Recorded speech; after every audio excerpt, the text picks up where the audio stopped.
Hello viewers, today I was telling about how to fix the it looks like you may not know this person issue. Follow these practical steps to address the it looks like may not know this person's error on Facebook.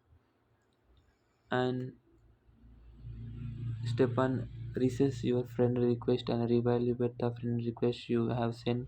Prioritize adding people you know people personally or have mutual friends with, and this approach reduces the chances of your request being ignored or reported as unwanted.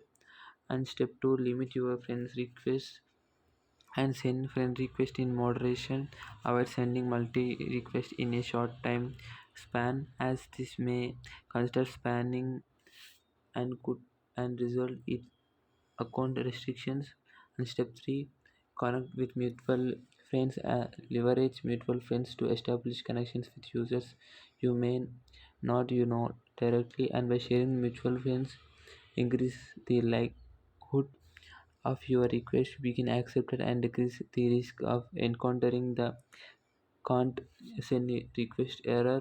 And step 4, be patient and wait for executing request to be accepted, and allow for your existing friend and request to be accepted to delay. And once of your pending request have been addressed, Facebook algorithms that may list the restrictions enable you to send the friend request again. Thanks for watching us.